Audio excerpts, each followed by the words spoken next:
નમસ્કાર, આપ જોઈ રહ્યા છો Gujarati number 1 news channel news 18 Gujarati. આપની સાથે હું પૃથા। સમાચારમાં સૌપ્રથમ વાત કરીએ ગીર સોમનાથની તો સોમનાથમાં મેગા ડિમોલેશન। સોમનાથ નજીક મરીન પોલીસ ચોકી આસપાસના વિસ્તારોમાં કામગીરી કરવામાં આવી। 17 વીઘા વિશાળ જગ્યા પર ગેરકાયદે દબાણો હટાવવાની કામગીરી શરૂ કરાઈ છે। મોટી સંખ્યામાં પોલીસ કાફલા સાથે વહીવટી તંત્ર હાજર છે। અગાઉ ગેરકાયદે દબાણોને લઈ ડિમોલેશનની કામગીરી કરાવવામાં આવી હતી અને જે જગ્યા હતી તે ખુલ્લી કરવામાં આવી છે। તો ફરી એક વખત હાલ અત્યારે ડિમોલેશનની કામગીરી શરૂ કરવામાં આવી છે। 17 વીઘા જમીન પર ગેરકાયદે જે દબાણો હતા તે હટાવવાની કામગીરી શરૂ કરવામાં આવી છે અને તે તમામ જે વિસ્તાર છે તેને ખુલ્લો કરવામાં આવશે।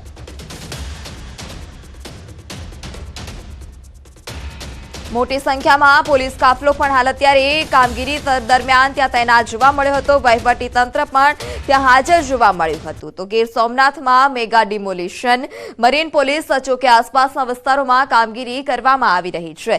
17 વીઘા જમીનને ખાલી કરવામાં આવશે। 17 વીઘા જમીન પર જે ગેરકાયદે દબાણો બનાવી દેવામાં આવ્યા હતા તેને દૂર કરવાની કામગીરી શરૂ કરી દેવામાં આવી છે। જ્યારે ડિમોલિશનની કામગીરી દરમિયાન મોટી સંખ્યામાં પોલીસ કાફલા તે ઉપરાંત વહીવટી તંત્ર પણ હાજર રહ્યું હતું। તો મેગા ડિમોલેશનની કામગીરી વધુ માહિતી સાથે સંવાદદાતા દિનેશ પણ આપણી સાથે જોડાઈ ચૂક્યા છે। શ્રી દિનેશ, હાલ અત્યારે ત્યાં દબાણ હટાવવાની કામગીરી કરવામાં આવી રહી છે, શું વધારે માહિતી?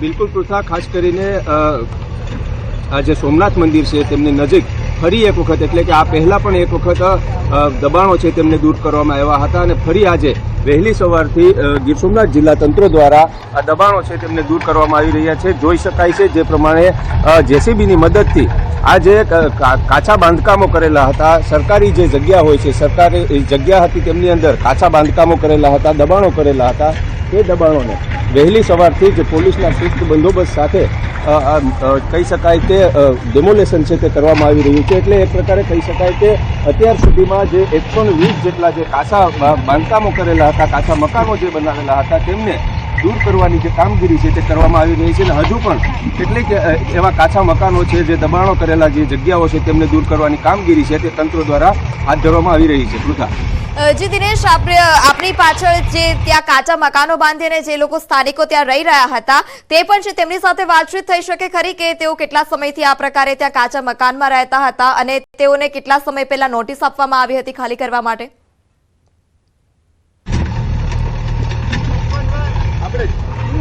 બિલકુલ પૃથા, આ જે કાચા મકાનો કે જેમને ઉપર દબાણ કરેલું હતું, જે જગ્યા ઉપર દબાણ કરેલું હતું, તે લોકોનું ખાસ કરીને અહીંના જે લોકો છે તેઓનું કહેવું છે કે તેઓ ઘણા લાંબા સમયથી અહીં રહેતા હતા, પરંતુ આ જે જગ્યા છે તે સરકારી જગ્યા હોવાને કારણે તંત્ર દ્વારા તેઓને નોટિસ આપવામાં આવી હતી, પરંતુ તે નોટિસ બાદ પણ આ જગ્યા જે છે તે કેટલાક લોકો દ્વારા ખાલી ન કરવામાં આવતા આજે ગીર સોમનાથ જિલ્લા પ્રશાસન દ્વારા આ જે દબાણો છે તેમને દૂર કરવામાં આવી રહ્યા છે। અને આ પહેલા પણ વેરાવળ હાઈવે ઉપર જે સોમનાથથી લઈ અને વેરાવળ હાઈવે ઉપરની 9000 ચોરસ મીટર જેટલી જે જગ્યા છે તેમને દૂર કરવામાં આવી હતી, કારણ કે ત્યાં આગળ પણ મોટી માત્રામાં આ જે દબાણો છે તે કરવામાં આવ્યા હતા, કોમર્શિયલ દબાણો કરવામાં આવ્યા હતા અને તે દબાણો પણ આ પહેલા દૂર કરાયા હતા અને આજે ફરી એક વખત આ જે દબાણો છે તેમને પણ દૂર કરવાની કામગીરી છે તે હાથ ધરવામાં આવી રહી છે। જી દિનેશ, અત્યારે પોલીસ કાફલો પણ ત્યાં સ્થળ પર પહોંચ્યો છે, કામગીરી ચાલી રહી છે। આ સમગ્ર મામલે પોલીસનું શું કહેવું છે?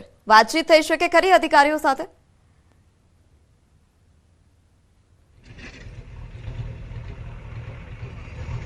બિલકુલ પૃથા, ખાસ કરીને અહીંયા જે દબાણ હટાવવાની કામગીરી જે હાથ ધરવામાં આવી છે તેમની અંદર ખાસ કરીને અધિક કલેક્ટર છે, વેરાવળ મામલતદાર સાહેબ છે, તેઓ પણ અહીં હાજર છે, એએસપી સહિતના પોલીસ અધિકારીઓ છે તેઓ પણ હાજર છે। ખાસ કરીને અધિક કલેક્ટર જોડે જે વાત થઈ હતી ને તેમણે જણાવ્યું હતું કે આ સમગ્ર મામલે કહી શકાય કે જે લોકો અહીંના રહેતા હતા તેઓને નોટિસ આપવામાં આવી હતી અને ત્યારબાદ આજે છે તે આ કામગીરી હાથ ધરવામાં આવી છે। જોકે અધિક કલેક્ટર સાહેબ સાથે વાત કરવાનો પ્રયાસ કર્યો હતો, પરંતુ તેઓએ જણાવ્યું હતું કે થોડી જ વારની અંદર ગીર સોમનાથ જિલ્લા પ્રશાસક એટલે કે ગીર સોમનાથ જિલ્લા કલેક્ટર છે તેઓ પણ અહીંયા હાજરી આપશે, એસપી સાહેબ પણ અહીં હાજરી આપશે અને ત્યારબાદ જ વધુ માહિતી છે તે પ્રાપ્ત થઈ શકે છે।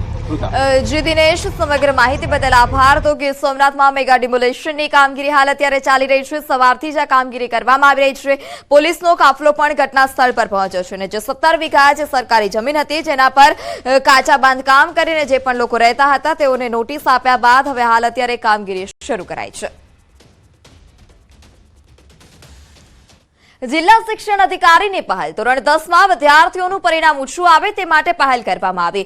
ધોરણ 10ના મુખ્ય 5 વિષયોની પ્રી બોર્ડ પરીક્ષા બોર્ડ પદ્ધતિ દ્વારા લેવામાં આવશે। આજથી 6 ફેબ્રુઆરી સુધી યોજાશે પ્રી બોર્ડ પરીક્ષા। પરીક્ષામાં પ્રશ્નપત્ર, સીસીટીવી, સ્ક્વોડ પણ ઉપસ્થિત રહેશે। પ્રી બોર્ડ પરીક્ષામાં અમદાવાદ શહેરની 552 શાળાઓમાં પરીક્ષા લેવાશે। ગુજરાતી માધ્યમના 27,058, અંગ્રેજી માધ્યમના 13,810 વિદ્યાર્થીઓ પરીક્ષા આપશે। हिंदी माध्यमना 5,237 मળી कुल 46,105 જેટલા વિદ્યાર્થીઓ પરીક્ષા આપશે। અમદાવાદ શહેરના 46,000 જેટલા વિદ્યાર્થીઓને 552 જેટલી શાળાઓના આ કુલ વિદ્યાર્થીઓમાં આ વખતે પ્રી બોર્ડ પરીક્ષાનું આજથી પ્રારંભ કરવામાં આવ્યો છે। પ્રિલિમ પરીક્ષામાં આ વખતે મુખ્ય 5 વિષયો ધોરણ 10ના એ બોર્ડની પરીક્ષા પ્રમાણે જ હોલ ટિકિટ, બારકોડ સ્ટીકર, ખાકી સ્ટીકરની સાથે સાથે બાળકોને એમાં આત્મવિશ્વાસનો વધારો થાય તે માટે સેન્ટ્રલાઇઝ પદ્ધતિથી અમે પ્રશ્નપત્રો તમામ શાળાઓને અનુભવી શિક્ષક દ્વારા પ્રશ્નપત્રો કઢાવીને આપ્યા છે। એટલે બહારથી પ્રશ્નપત્ર આવે એનો એક અનુભવ થાય, સાથે સાથે આ વિદ્યાર્થીઓને હોલ ટિકિટ લઈને આખું એક સિરિયસનેસ આવે કે ખાકી સ્ટીકર અને બારકોડ સ્ટીકર શું હોય છે એનો પ્રથમ અનુભવ છે। એટલા માટે સુરતના માંગરોળમાં ભીષણ આગ લાગી। પીપોદરામાં પોલિએસ્ટર યાર્ન બનાવતી કંપનીમાં આગની ઘટના સામે આવી હતી। આગ લાગતા અફરાતફરીનો માહોલ સર્જાયો। મહાલક્ષ્મી પોલિએસ્ટર યાર્નની કંપનીમાં આગ લાગી હતી। આ ભીષણ આગ લાગવા પાછળનું કારણ અકબંધ। તો આગ લાગવા પાછળનું કારણ અકબંધ છે। પોલિએસ્ટર યાર્ન બનાવતી કંપનીમાં ભીષણ આગ લાગી હતી। સુરતના માંગરોળની આ ઘટના કે જ્યાં પીપોદરામાં આવેલી કંપનીમાં આગ લાગી હતી। હાલ અત્યારે આગ કાબૂમાં લેવામાં આવી છે। ફાયર વિભાગ પણ ઘટના સ્થળ પર પહોંચ્યું હતું અને જે પોલિએસ્ટર યાર્ન બનાવતી જે કંપની છે જેમાં આગ લાગી હતી તેમાં આગ પર કાબૂ મેળવવાના પ્રયાસ પણ કરાયા હતા। બનાસકાંઠાના લાખણીના મોરાલ ગામમાં મારામારીની ઘટના સામે આવી। મોરાલ ગામની સ્કૂલ બહાર મારામારીની ઘટના સામે આવી હતી। લાકડી અને ધોકાઓથી મારામારીનો વીડિયો વાયરલ થયો છે। રાષ્ટ્રીય ધ્વજ ફરકાવવા મામલે કેટલાક લોકો આમને સામે આવ્યા હતા। મારામારીમાં 4 થી વધુ લોકોને ઈજા પહોંચી છે। જો કે આ વાયરલ વીડિયોની પુષ્ટિ ન્યૂઝ 18 ગુજરાતી નથી કરતું। જૂનાગઢ એસઓજી પીઆઈ, એએસઆઈ તેમજ માણાવદરના પીઆઈ સામે બી ડિવિઝનમાં ગુનો દાખલ થયાનો મામલો। કેસની તપાસ પોરબંદર ડીવાયએસપીને સોંપવામાં આવી છે। અરજદારોના ખાતા અને ફ્રીઝ કરવા માટે લાખો રૂપિયાની લાંચ માંગ્યાનો પણ આરોપ છે। ડીઆઈજી કચેરીના પીઆઈ દ્વારા 3 પોલીસ અધિકારીઓ વિરુદ્ધ ફરિયાદ દાખલ કરાઈ છે। સમાચારમાં આગળ વાત કરીએ રાજકોટની તો રાજકોટમાં બેફામ બાઇક ચાલકે અકસ્માત સર્જ્યો। જેતપુરમાં બાઇક ચાલકે રાહદારીને અડફેટે લીધો હતો। બાઇક પલટી મારતા 3 લોકો ઈજાગ્રસ્ત થયા છે। બાઇક ચાલકો નશાની હાલતમાં હોવાની પણ શક્યતા સેવાઈ રહી છે। ઈજાગ્રસ્તોને હાલ અત્યારે હોસ્પિટલ ખસેડવામાં આવ્યા। પોલીસે સમગ્ર મામલે વધુ તપાસ હાથ ધરી છે। ભરૂચમાં બેફામ ટેન્કર ચાલકે માસૂમનો જીવ લીધો। વાલિયા રોડ પર આનંદ હોટલ નજીક અકસ્માત સર્જાયો। સમગ્ર પરિવારને અડફેટે લેતા 5 વર્ષીય દીકરાનું મોત નીપજ્યું। પોલીસે ટેન્કર ચાલકની અટકાયત કરી। પરિવારને અડફેટે લીધા હતા। ટેન્કર ચાલકે ટક્કર મારી હતી। પોલીસે હાલ અત્યારે ટેન્કર ચાલકની અટકાયત કરી છે અને આ અકસ્માતમાં 5 વર્ષના માસૂમનો જીવ હોમાયો છે। રાજકોટની જૂની માર્કેટિંગ યાર્ડ સામેની ઇલેક્ટ્રિક શોપમાં આગની ઘટના સામે આવી। લાખો રૂપિયાનો સામાન બળીને ખાખ। ઘટના સ્થળે પહોંચેલી ફાયર બ્રિગેડની ટીમે ભારે જહેમત બાદ આગ પર કાબુ મેળવ્યો છે। આગની ઘટનામાં કોઈપણ પ્રકારના જાનહાનિના સમાચાર નથી।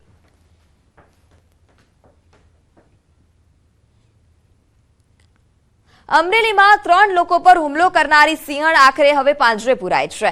માનસિક સંતુલન ગુમાવી ચૂકેલી સિંહણે રાજુલાના વાવેરા ધારેશ્વર સીમમાં 3 લોકો પર તરાપ મારી હતી અને તેમને ઈજા પણ પહોંચાડી હતી અને ત્યારબાદ વન વિભાગ પણ દોડતું થયું હતું। 10 કલાકની ભારે જહેમત બાદ આખરે સિંહણ પાંજરે પુરાઈ છે। સિંહણ પાંજરે પુરાતા જ તમામ લોકોએ હાશકારો અનુભવ્યો। ઈજા કરી છે એ સામાન્ય ઈજા કરી છે અને અત્યારે અમે જે સિંહણ દ્વારા ઈજા કરવામાં આવી હતી, જે સિંહણ અગ્રેસિવ હતી એના કારણે આ 3 ઉપર હુમલો કરવામાં આવ્યો અને એ જ સિંહણને અમે અત્યારે રેસ્ક્યુ કરી લીધું છે વેટરનરી ડોક્ટર દ્વારા ટ્રંકવિલાઇઝ કરી તમામ અમારી સાથે જે 3 ડોક્ટરો હતા એ ઓલરેડી ડોક્ટરોએ ખૂબ સારી મહેનત કરી, તમામ સ્ટાફે ટ્રંકવિલાઇઝ કરી લીધી અને એનું રેસ્ક્યુ કરી લીધું. હાલ અત્યારે અમે જે 7 થી 8 કલાકના સમય દરમિયાન અમને ખૂબ સપોર્ટ આવ્યો અને અમે ખૂબ સારી રીતે એમનું રેસ્ક્યુ કરી લીધું છે. અને હવે કોઈ ગામ લોકોએ કે કોઈ પ્રજાજનોએ ગભરાવાની જરૂર નથી. તો રાજકોટમાંથી મારામારીની વધુ એક ઘટના સામે આવી છે. કોઠારિયા રણુજા મંદિર પાસે મારામારીની ઘટના કે જ્યાં એક દુકાનદારે અન્ય દુકાનદાર પર હુમલો કર્યો હતો. લાકડાના ધોકા વડે માર મારવામાં આવ્યો. આ સમગ્ર ઘટનાનો વિડીયો પણ વાયરલ થયો છે.